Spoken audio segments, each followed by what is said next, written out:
Hey guys, welcome to Growth Point, and we are coming into your spaces today, and we're excited about what's happening in our nation right now. There's such excitement, and as always, I'm not alone. I'm with David. Thank you. David, how are you doing, man? I'm getting better. I've been sick for a while, but I'm getting better, so I'm fantastic. Fantastic. And you? I'm great. Oh, wow. Speaking of it, you actually never asked me how I'm doing. Wow. Today's my day. Today's your day. Yes. So, what have you been busy with? I've been very busy, but I decided at the ripe old age of almost 58 to start studying again. Wow. About things about the future. So I've been busy with that, and then work's going fantastically well. And then talking to people like you about the things that interest us, the things that are important to people on the so-called street level. Yes. So that's what I've been doing. Fantastic. And that's kept me busy, which is fantastic. Oh yes, we gotta keep busy and keep moving. Yeah, guys, I believe that we have a show for you today, and really we are headed towards, I know everybody else is focusing so much on the elections themselves, but if you've been tuning in to this show, we've been speaking, this goes beyond the elections. Yeah. And the elections is just a timeline that we need to be aware of, and then play our cards, and everybody has to play their part, David. Definitely. And then after that, we take the talk, and we walk the talk, and we continue to build our nation. Yeah. So in line on our last conversation regarding current affairs, and someone asked me this, and I did ask you this last night. I said, is togetherness, coming together, is it possible? Can we all come together? Is it achievable? Yes, without doubt. Without doubt. We can get technical, Q, and say, can every one of the 62 million South Africans get together? That'll be unrealistic. So we've got to decide, determine, define, what do we mean by getting together?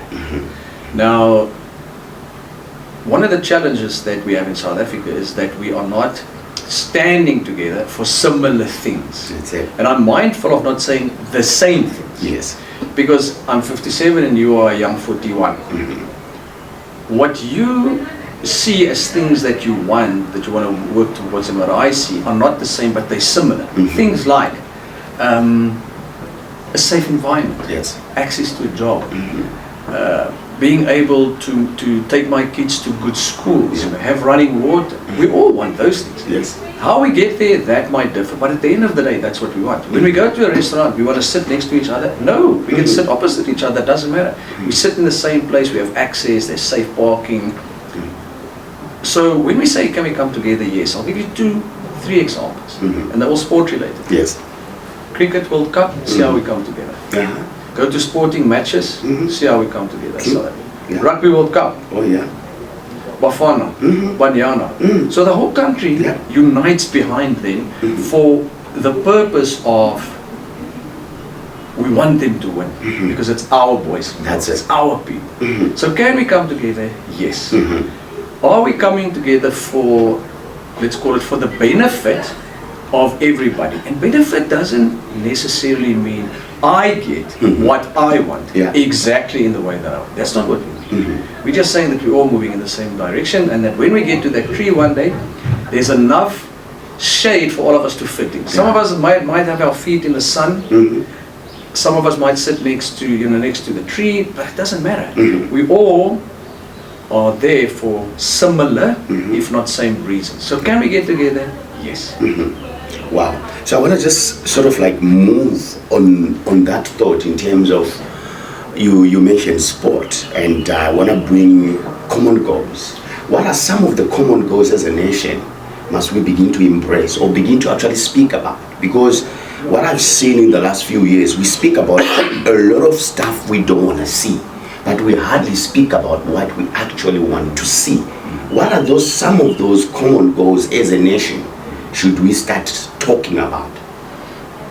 So let's take the two of us as an example. So I am older than you, which means I'm in a different phase of my life.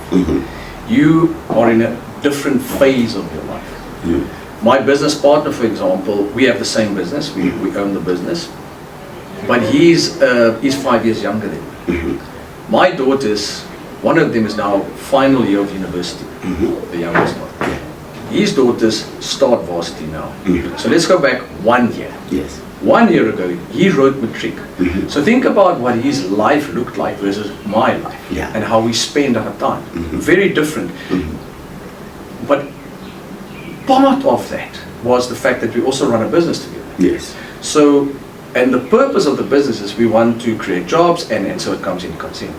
So when we talk about that kind of a thing, you know, what is it that we all want? Think about it like this. You wake up in the morning, and we might have touched on this. Yeah. We wake up in the morning, you and I. What do we want?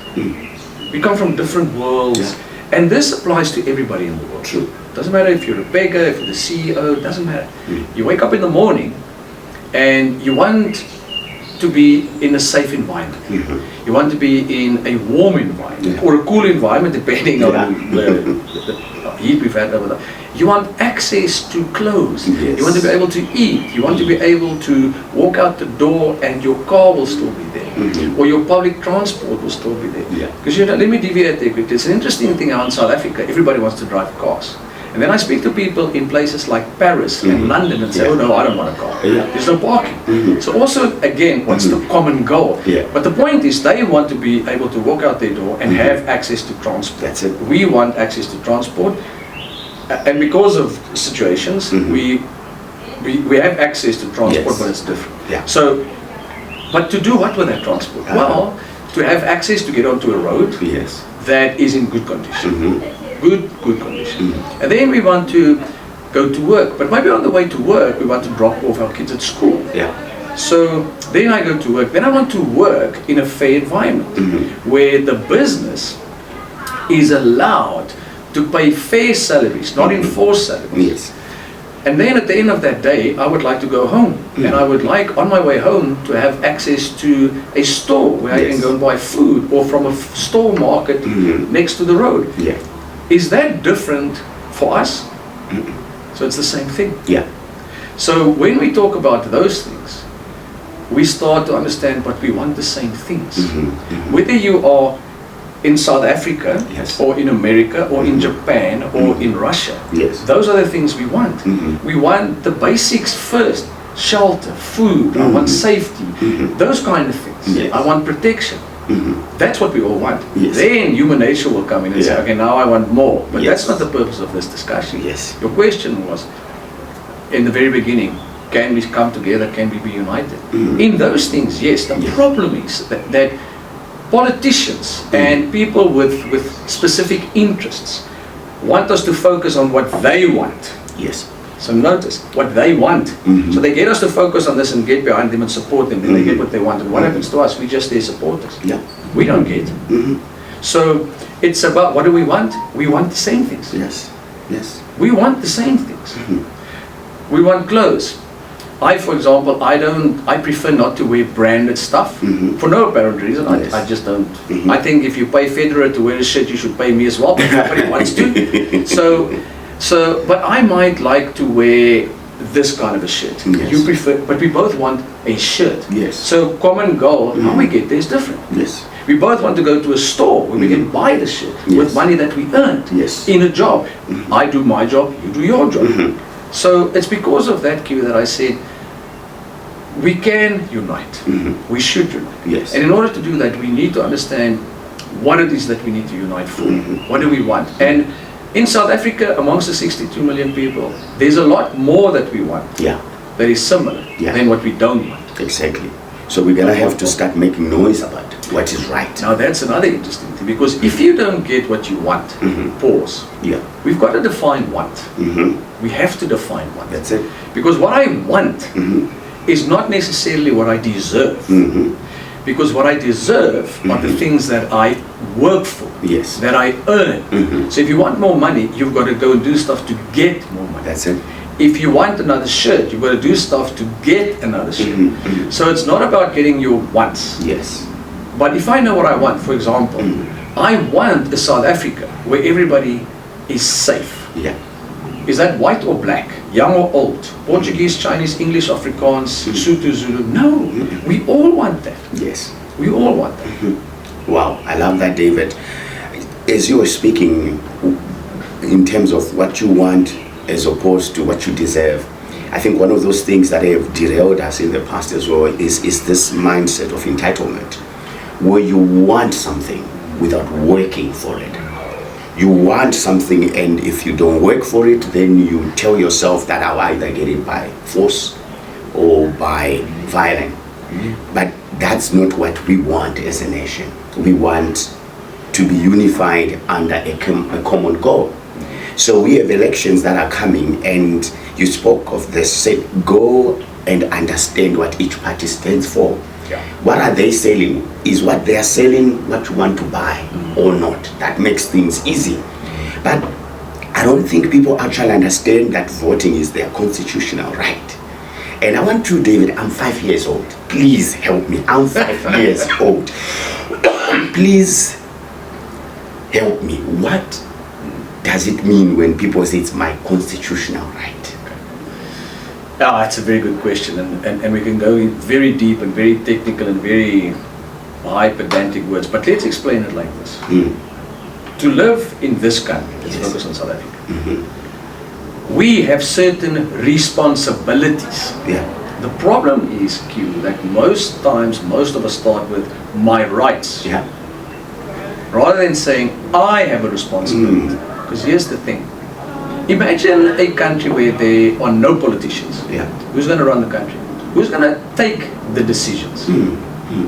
Who's going to decide what schooling must look like? Who's going to decide?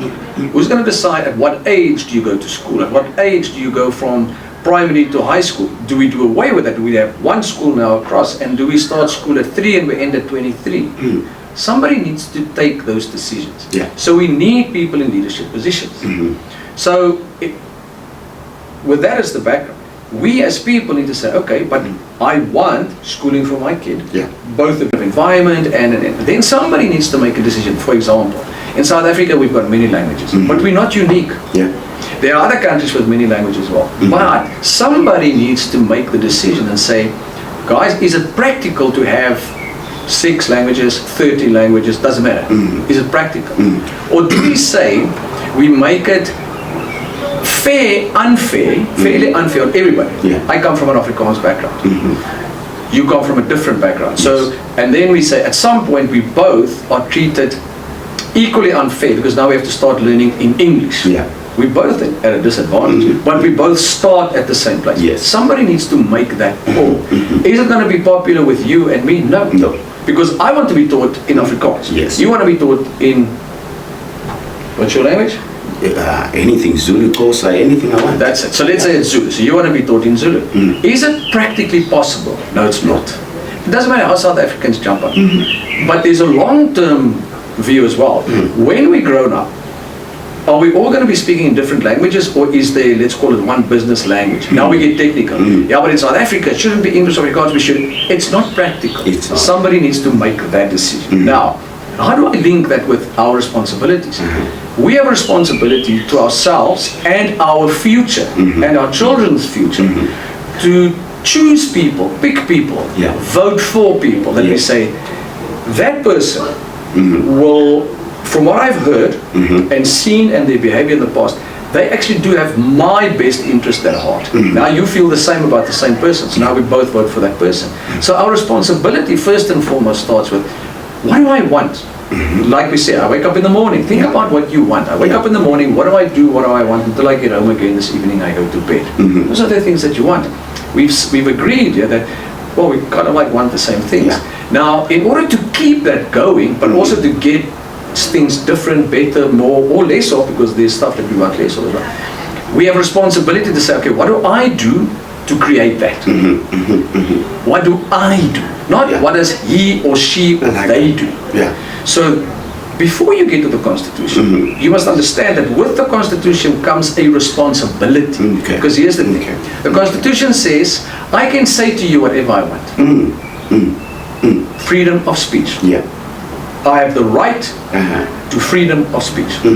But if I call you something that makes you feel less than a human being, is it my right to do that? No. But the Constitution says so. There comes in this responsibility. I like that. Do you want that person to tell you the same thing?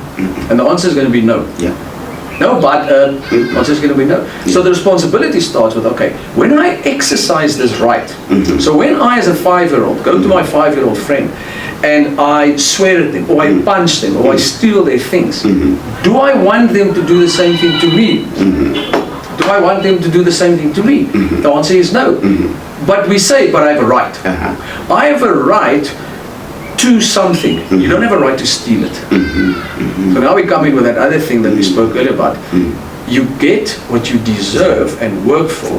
So it goes back to rights. Now, to create that environment where on a day-to-day basis, that's what I can do. Yes.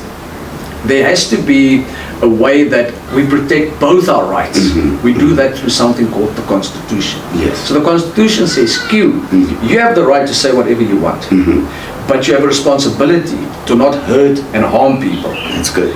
Now, you might say, but if they get, I'm not responsible for their feelings. You are. Yeah. Yeah. And let me tell you why. A lot of people say, no, David, you can't say, I can. Yeah. Because when you start with me and you say, if somebody says that to me, how will I feel? Yeah. And then you react, then you've acted responsibly and you are exercising your right to freedom of speech. Now you can tell little Johnny, Yeah. I think what you did there was wrong, rather than saying, listen, you're an idiot. It's the same thing.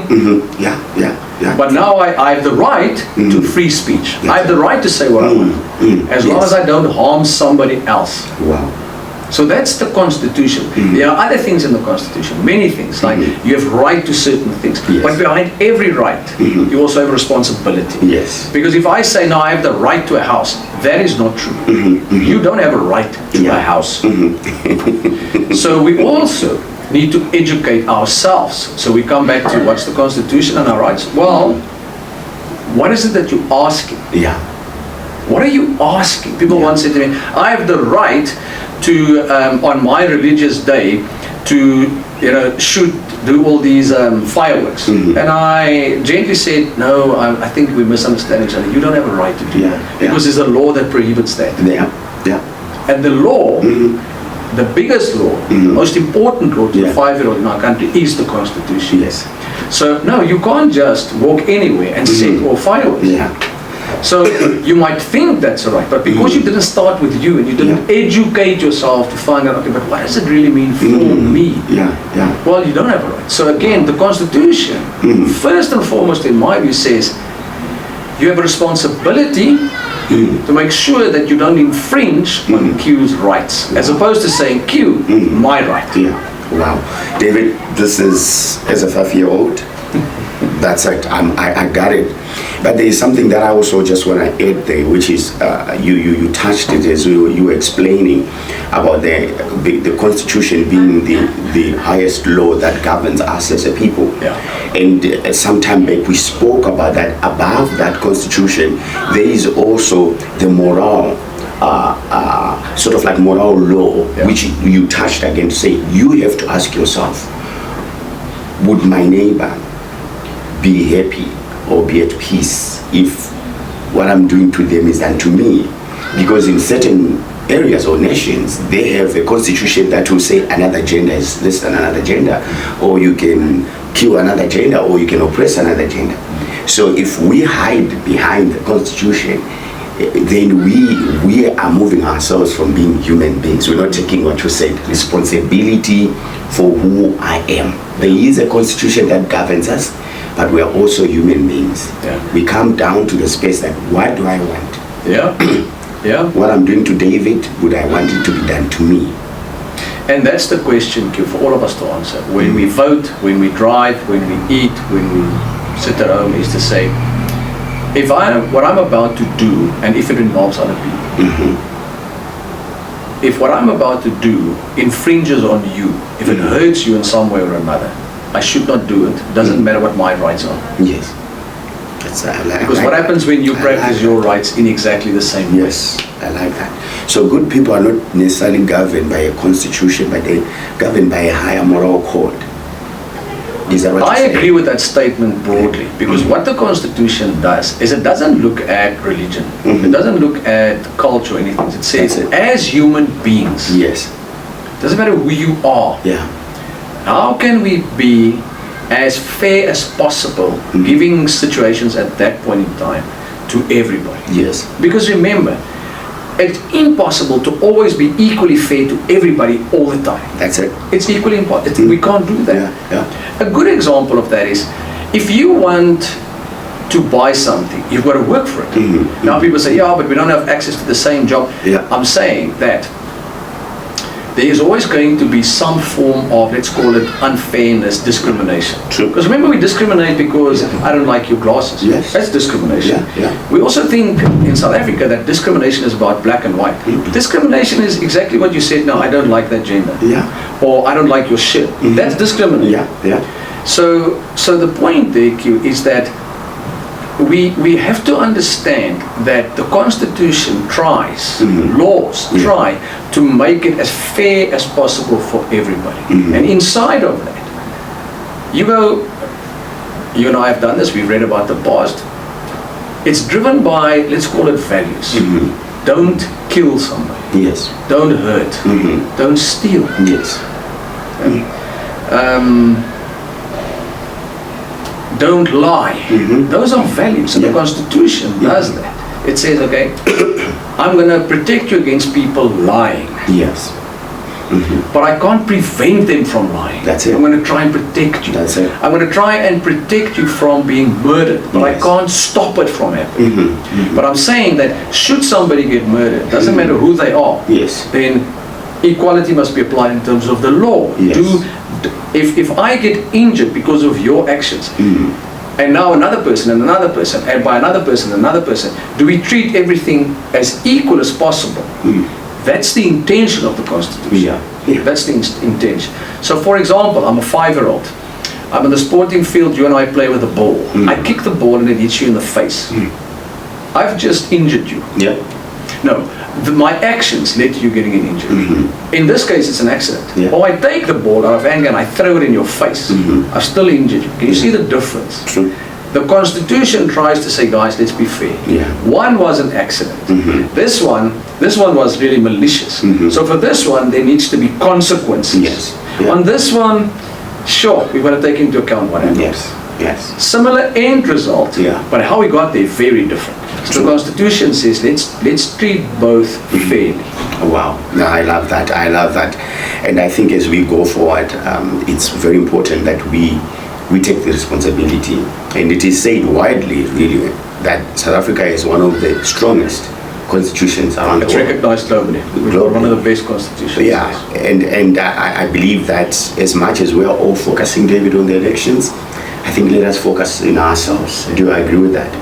That good people make good governments, make good administrators, because that's where it starts. Right now we're looking for a framework somewhere that is going to save us all, give us good roads, water every day, electricity every day, and somehow we're expecting that there's an individual with a magic wand is going to come and say, boom, and everything is magically fixed. And I want to say this, David, it's crazy because I went through this last week. The door to our office has that keypad and the handle. So what you do is you punch in the keypad, then you pull the handle. And what happened is for a week the keypad was broken. So all you could do was pull the handle in the door. The magnetic one wouldn't stick. So they came and they fixed the keypad.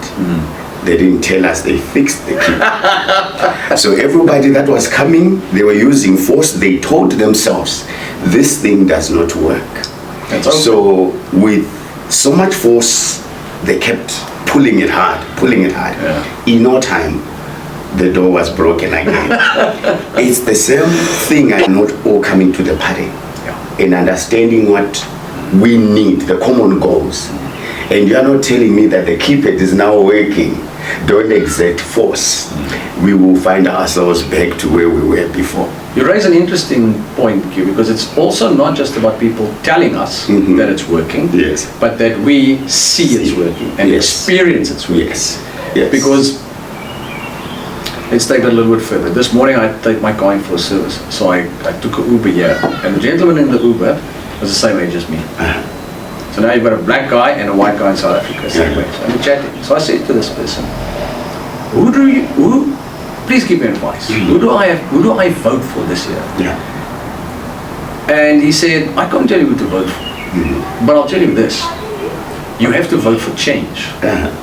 And I said, what do you mean by that? Because we all have different views. Yeah.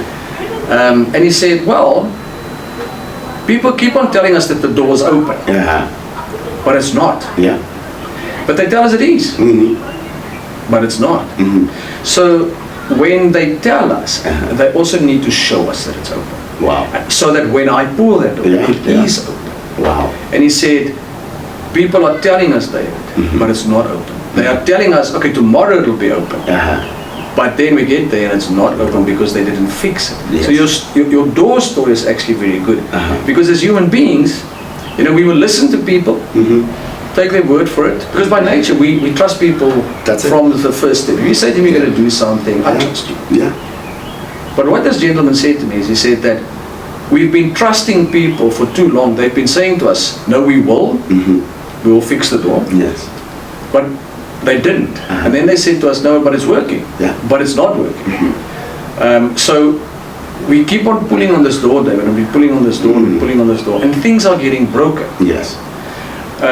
So by way of your example of the door, this gentleman said, David, it doesn't matter who you vote for, just vote for change this year. But then he said a very important thing. Uh-huh. Make sure you vote for the person. Mm-hmm. And he said to me, one of the things I want, David, is I want to vote for a person. Yeah. Because in South Africa, Mm-hmm. the teams Mhm. that are working on the door, Mm-hmm. I can't, if that door is not fixed properly, Uh-huh. because the team worked on it, Yeah. I can't go to that guy and say, listen, Ah. you didn't fix it. Yes. It's because they say, oh no, it was the team that worked on it. Yes. It's the team. The Yes. team fixed the door. Uh-huh. Uh-huh. So he said, no, we can't vote for the team anymore, David. Uh-huh. Now we still have to. Yeah. But when you vote, make sure that you vote for the people, the individuals Yes. inside of that team. In our case, the political party. That will make the changes. Yes. And then, his words, he said, and then we must get together, South Africans, to say, but the way that we vote, we must change that. Yeah. Because he said to me, Mm-hmm. I want to vote for an individual. Yes. So that I can go to Q and say, Q, Yes. you said you're going to do this, you didn't. Wow. Please Wow. leave, we need to replace you with somebody else. Wow. He said, at the moment I can't do that. Yes. I don't even know who Q is. Yes.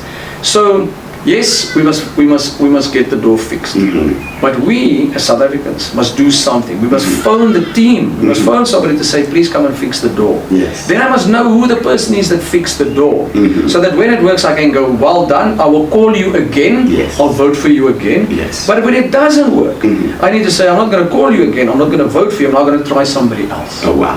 Wow. So where does all of that start? With Mhm. me. Yes. If the door's broken, I need to call somebody to come and fix the door. That's it. That's it. We've discussed it. Wow, I love that, David. So I have a quote, even as we round off, I have a quote I read this morning about Ubuntu. On all of our podcasts, you've been touching a lot on it takes a whole village to Yes. raise a child. Yes. And I thought this was so powerful. It says Ubuntu means I am because you are. Yeah. I am because you are. So it goes on and explains all of that, but in essence, at the topmost level, it pretty much means I am because you are. You are because I am. Yeah. So if we are going to make it, not even if, when, because we are resilient. We are resilient people. We will not give in. We will not give up. Yeah. But we need to be deliberate. Like what you have said today, we need to be deliberate. We need to be intentional. We need to roll our sleeves and be ready to get our hands dirty in rebuilding what we believe is broken. So in your last thoughts, David, what's the way forward? So the first way forward is, unfortunately, it is too late now to still register to vote, if I understand the process correctly.